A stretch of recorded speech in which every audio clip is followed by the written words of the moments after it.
भारत ने गृह मंत्री की अरुणाचल प्रदेश की यात्रा पर चीन की टिप्पणियों को किया खारिज। कहा, इस तरह की आपत्ति करना तर्क संगत नहीं, इससे वास्तविकता नहीं बदलेगी। अरुणाचल प्रदेश भारत का अभिन्न और अविभाज्य अंग था, है और रहेगा।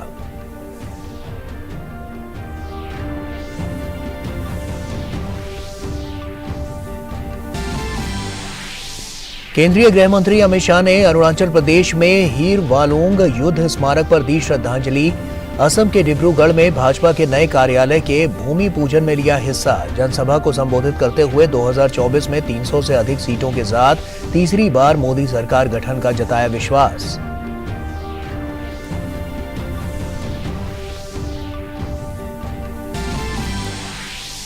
कांग्रेस हाईकमान की चेतावनी के बावजूद सचिन पायलट का अशोक गहलोत सरकार के खिलाफ उपवास। वादे पूरे न करने को लेकर अपनी ही पार्टी की सरकार के खिलाफ मैदान में उतरे पायलट। कांग्रेस ने चेताया, ऐसी किसी भी हरकत को माना जाएगा पार्टी विरोधी गतिविधि।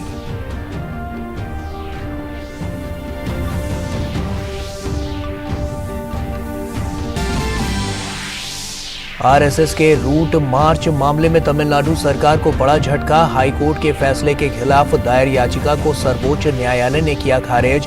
हाईकोर्ट ने रूट मार्च को लेकर आरएसएस पर शर्तें लगाने के फैसले को कर दिया था निरस्त।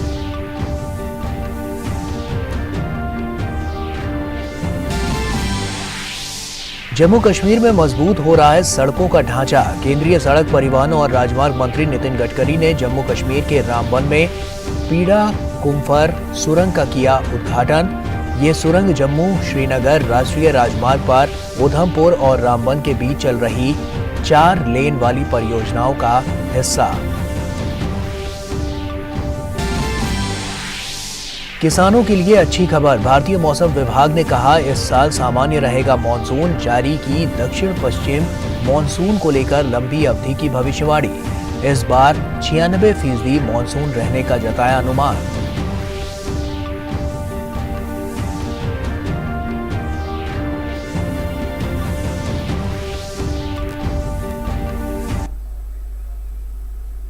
नमस्कार, आप देख रहे हैं डीडी न्यूज। आपके साथ मैं हूं गौरव श्रीवास्तव।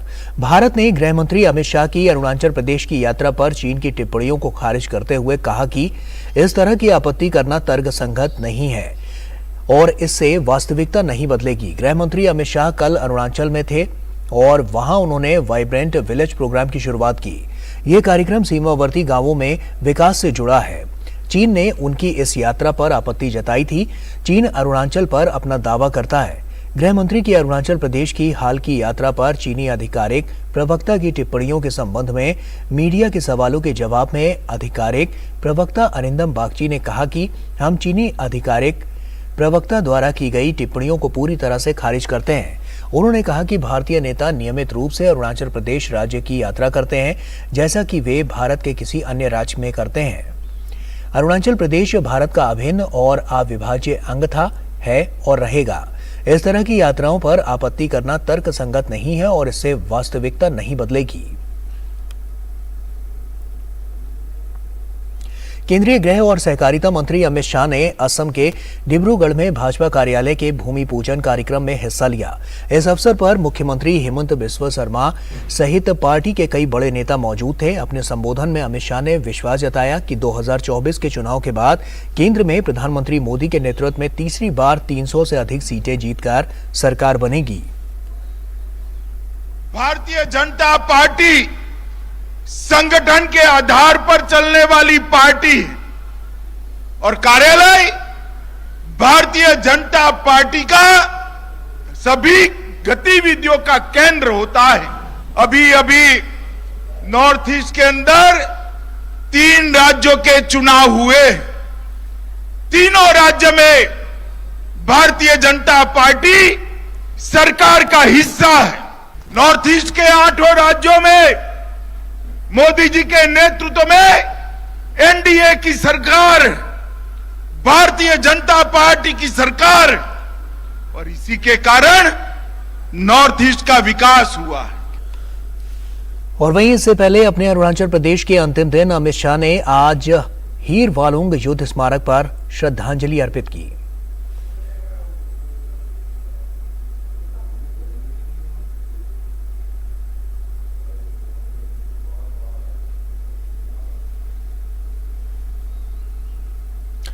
और बिहार के उप मुख्यमंत्री तेजस्वी यादव नौकरी के बदले जमीन घोटाले से जुड़े धन शोधन मामले में पूछताछ के लिए आज प्रवर्तन निदेशालय के समक्ष पेश हुए। सीबीआई ने इस मामले में पिछले महीने उनसे पूछताछ की थी। प्रवर्तन निदेशालय ने इस मामले में तेजस्वी यादव को तलब किया है।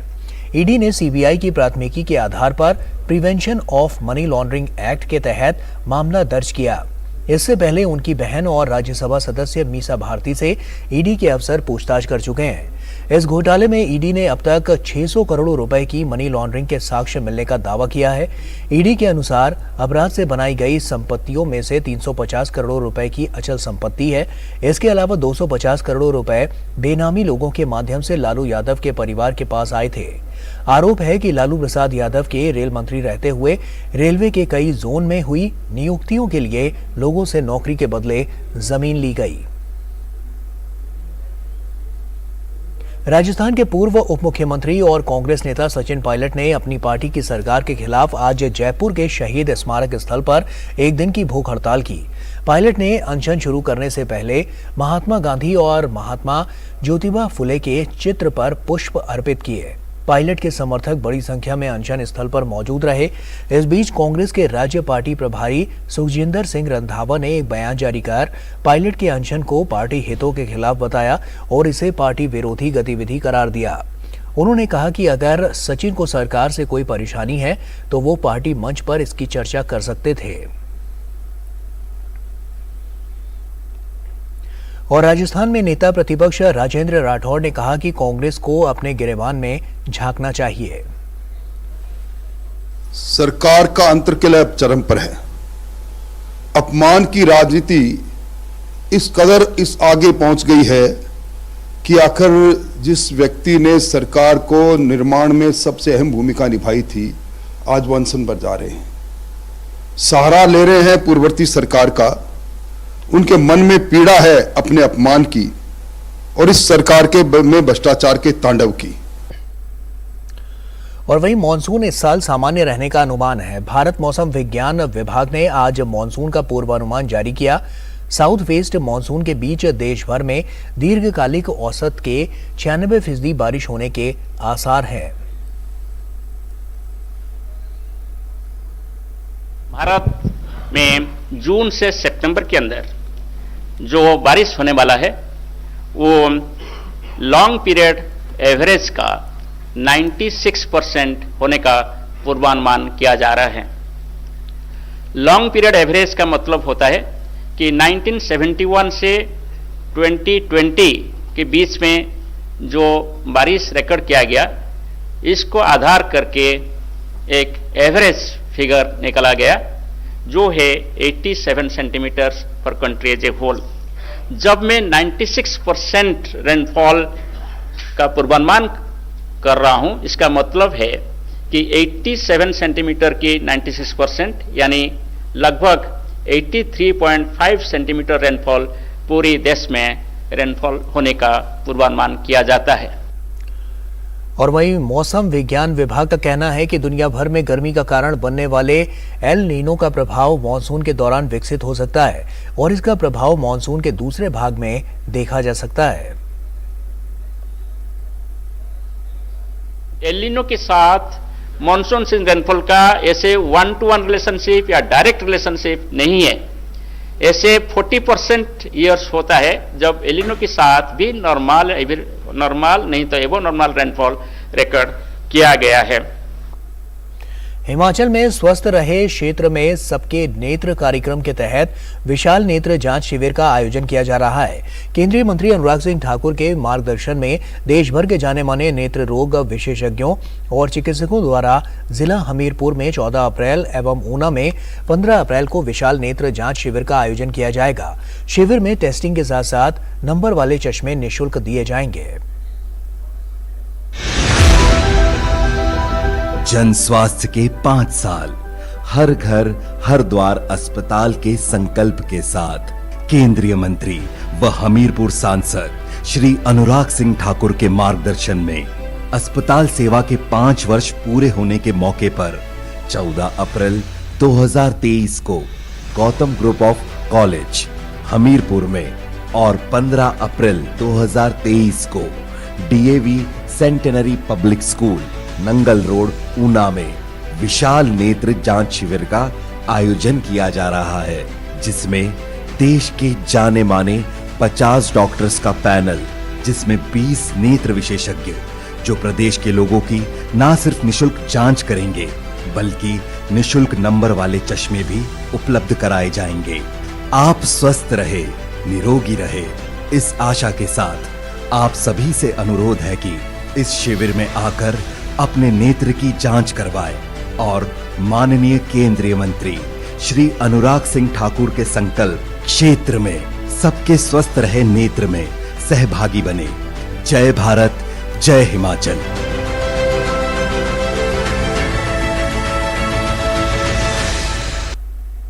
और दिल्ली में केंद्रीय विदेश और संस्कृति राज्य मंत्री मीनाक्षी लेखी ने राजदूतों, राजनयिकों और मंत्रालय के अधिकारियों के लिए बैसाखी उत्सव 2023 का आयोजन किया। राजनयिक समुदाय को पंजाब की संस्कृति और बैसाखी के त्योहार की भव्यता की झलक दिखाने के लिए इस समारोह का आयोजन किया गया। सभी राजदूतों का ढोल और भांगड़ा के साथ पारंपरिक स्वागत किया गया। पंजाब की ढोल नगाड़ों की थाप पर विभिन्न देशों के राजदूत झूमते नजर आए। इस आयोजन के माध्यम से बैसाखी के त्योहार और भारत की सांस्कृतिक विरासत के बारे में जानने का मौका मिला। विशेष रूप से उत्तर क्षेत्र सांस्कृतिक केंद्र पटियाला से आए कलाकार ने अपनी ऊर्जा से सभी को उनके साथ ताल मिलाने पर मजबूर कर दिया। लोक नृत्य, भांगड़ा और गिद्दा के साथ साथ जागो भी निकाली गई। इस कार्यक्रम में कई देशों के मिशन प्रमुखों और प्रतिनिधियों ने हिस्सा लिया। उत्सव में नेपाल, पुर्तगाल, Romania, Serbia, Chile, Peru, Bangladesh, Myanmar और कई अन्य देशों के मिशन शामिल हुए। इस आयोजन का एक अन्य आकर्षण पारंपरिक भारतीय भोजन भी था। और यूक्रेन की उप विदेश मंत्री एमिन झापरोवा ने विदेश राज्य मंत्री मीनाक्षी लेखी से मुलाकात की। मीनाक्षी लेखी ने ट्वीट किया कि पारस्परिक हित के द्विपक्षीय और वैश्विक मुद्दों पर विचारों का आदान प्रदान हुआ। सांस्कृतिक संबंधों और महिला सशक्तिकरण पर भी चर्चा हुई। यूक्रेन को मानवीय सहायता बढ़ाने का आश्वासन दिया गया।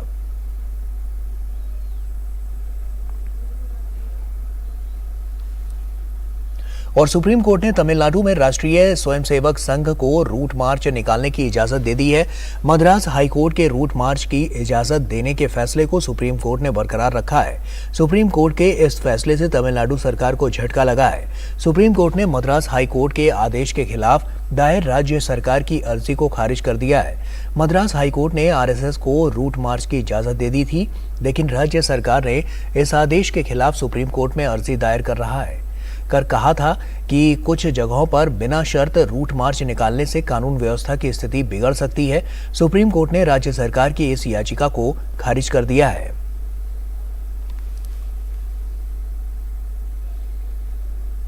और यहां वक्त एक छोटे से ब्रेक का हो गया है, जल्द लौटते हैं।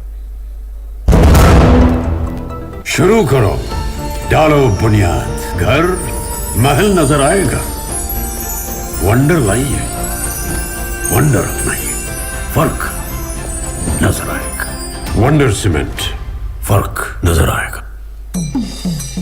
सुनिए सुनिए सुनिए, ताऊ, चाची, बहन, भाईजान, हमारे बाबा के पास है हर समस्या का समाधान। बाबा, सूखा, बाढ़ जैसी प्राकृतिक आपदा के नुकसान से सुरक्षित हो मेरे क्षेत्र का हर किसान, कोई है निदान? बाबा, तापमान, गर्मी, नमी, वर्षा जैसे मौसम के बदलाव से पैदावार का होता है नुकसान। कोई कर सकता है इसका भुगतान? बाबा, मेरी गाय, भैंस, बकरियों को कुछ हुआ तो जाएगी मेरी भी जान। मेरा करो कल्याण।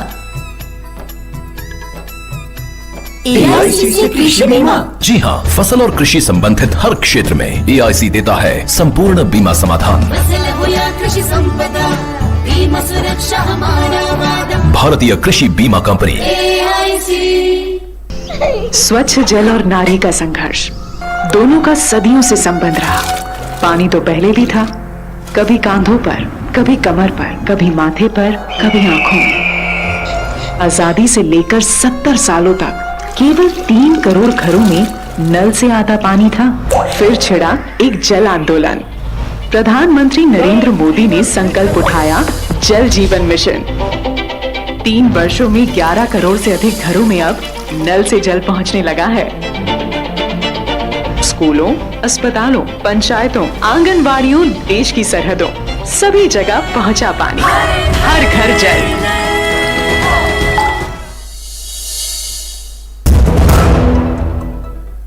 तो ब्रेक के बाद एक बार फिर से आप सभी का स्वागत है। केंद्रीय सड़क परिवहन और राजमार्ग मंत्री नितिन गडकरी ने जम्मू कश्मीर के रामबन में पीड़ा कुम्फर सुरंग का आज उद्घाटन किया और इस मौके पर नितिन गडकरी ने प्रगति का हाईवे योजना के तहत जम्मू कश्मीर और कटरा में हो रहे विकास कार्यों के बारे में बताया। उन्होंने कहा कि उनका मंत्रालय 1,30,000 करोड़ का विकास कार्य जम्मू कश्मीर में कर रहा है। 2014 से लेकर 2023 तक 500 किलोमीटर का सड़क निर्माण करवाया गया है। साथ ही यहां 41 टनल का निर्माण कर रहे हैं।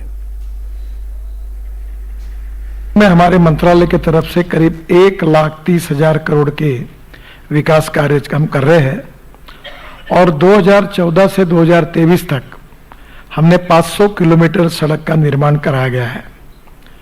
जम्मू कश्मीर में करीब 75,000 करोड़ की लागत से 1700 किलोमीटर सड़क का निर्माण हो रहा है और जम्मू कश्मीर और लद्दाख में हम लोग विशेष रूप से 45,000 करोड़ की लागत से 133 किलोमीटर की लंबाई में 41 महत्वपूर्ण टनलों का निर्माण कर रहे हैं। 41। यूनाइटेड किंगडम के एक संसदीय प्रतिनिधिमंडल ने आज उपराष्ट्रपति जगदीप धनखड़ से मुलाकात की और दोनों देशों के बीच ऐतिहासिक, व्यापारिक और लोगों के बीच संबंधों पर चर्चा की। उपराष्ट्रपति ने ट्विटर पर कहा कि बैरोनेस वर्मा और लॉर्ड करण बिलमोरिया के सह नेतृत्व में ब्रिटेन के एक संसदीय प्रतिनिधिमंडल ने आज उपराष्ट्रपति जगदीप धनखड़ से मुलाकात की। इस दौरान दोनों देशों के बीच ऐतिहासिक, व्यापारिक और लोगों के बीच संबंधों पर चर्चा की। संबंधों के रूप में उन्होंने भारत यूके के संबंधों को और अधिक ऊंचाइयों पर ले जाने का संकल्प लिया। प्रधानमंत्री नरेंद्र मोदी बुधवार को वीडियो कॉन्फ्रेंस के माध्यम से राजस्थान की पहली वंदे भारत एक्सप्रेस ट्रेन को हरी झंडी दिखाकर रवाना करेंगे। ट्रेन जयपुर से दिल्ली कैंट रेलवे स्टेशन के बीच चलेगी। इस वंदे भारत एक्सप्रेस की नियमित सेवा आगामी 13 अप्रैल से शुरू होगी और जयपुर, अलवर और गुड़गांव में स्टॉप के साथ अजमेर और दिल्ली कैंट के बीच चलेगी। नई दिल्ली में आपको बता दें कि वंदे भारत एक्सप्रेस दिल्ली कैंट और अजमेर के बीच की दूरी 5 घंटे 15 मिनट में तय करेगी। इसी रूट की मौजूदा सबसे तेज ट्रेन शताब्दी एक्सप्रेस दिल्ली कैंट से अजमेर के लिए 6 घंटे 15 मिनट का समय लेती है। इस तरह नई वंदे भारत एक्सप्रेस उसी रूट पर चलने वाली मौजूदा सबसे तेज ट्रेन की तुलना में 60 मिनट तेज होगी। वहीं Ajmer Delhi cantt Vande Bharat express high rise overhead electric क्षेत्र पर दुनिया की पहली semi high speed passenger train होगी। ये ट्रेन पुष्कर, अजमेर शरीफ दरगाह सहित राजस्थान के प्रमुख पर्यटन स्थलों की कनेक्टिविटी में सुधार करेगी। बढ़ी हुई कनेक्टिविटी से क्षेत्र में सामाजिक आर्थिक विकास को भी बढ़ावा मिलेगा।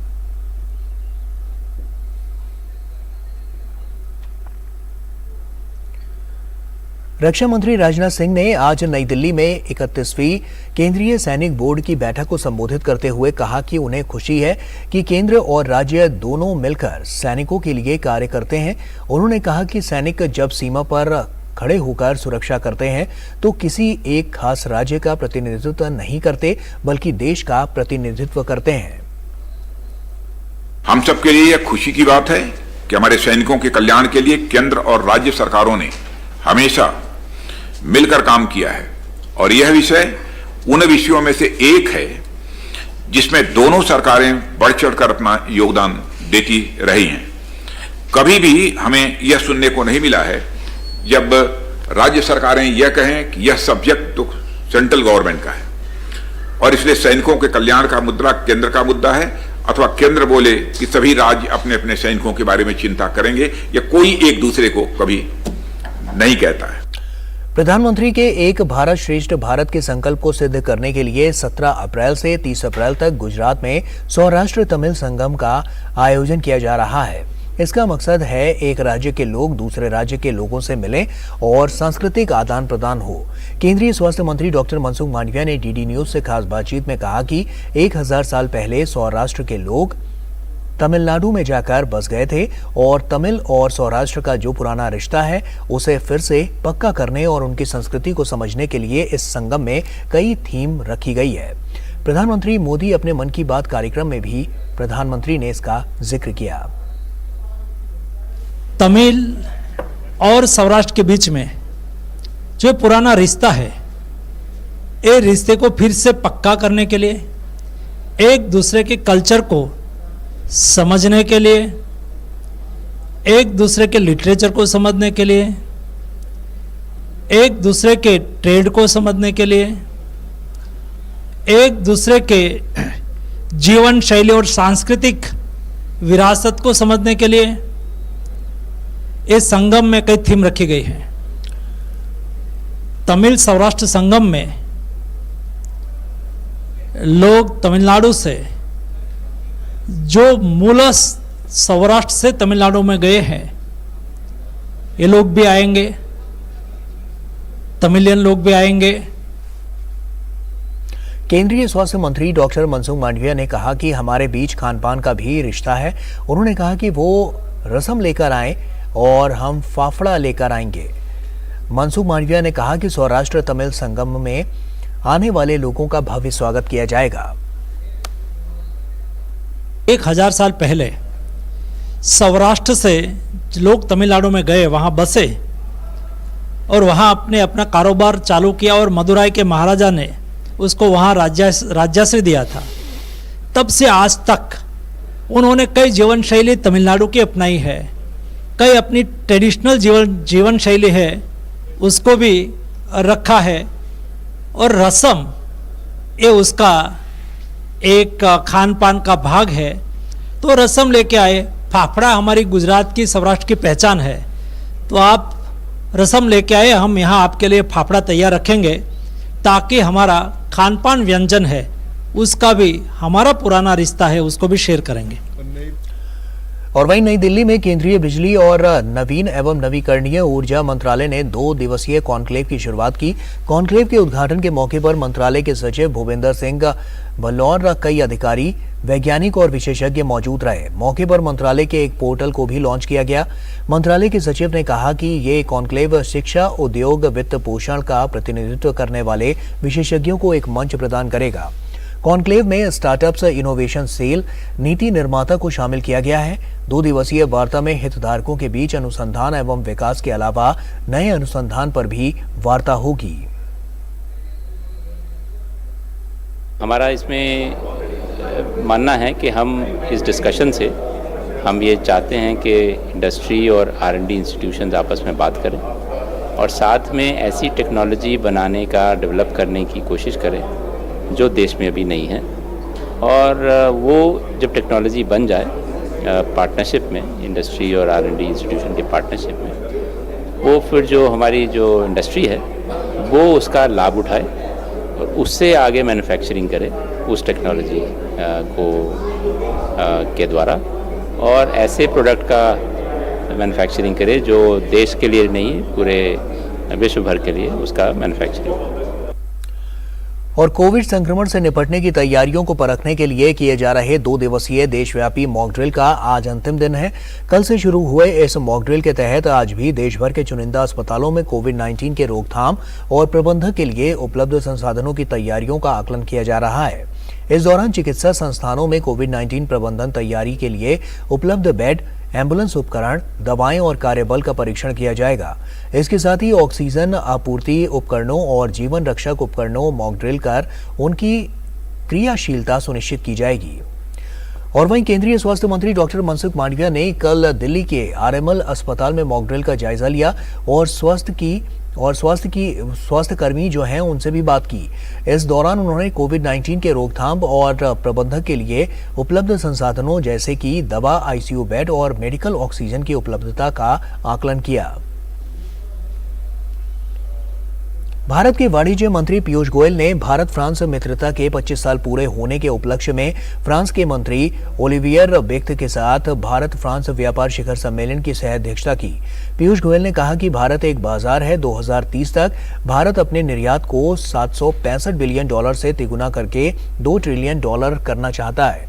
उन्होंने कहा कि मैं फ्रांसीसी कंपनियों को इस यात्रा का हिस्सा बनने के लिए आमंत्रित करता हूं। पीयूष गोयल ने कहा कि फ्रांस भारत के लिए पसंदीदा साझेदार है। Opens a huge opportunity to businesses around the world. From the Indian context, we can offer you scale, we can offer you speed, and we can offer you our skills. We are today one of the largest consumers of goods and services. We are rapidly expanding our international engagement.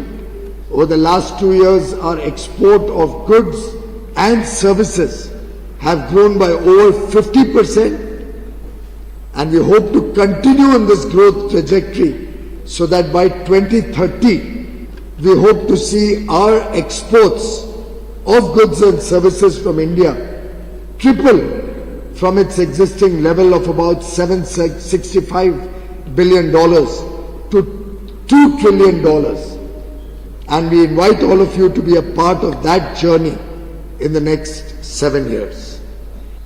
और इसी के साथ फिलहाल इतना ही। दीजिए इजाजत। नमस्कार।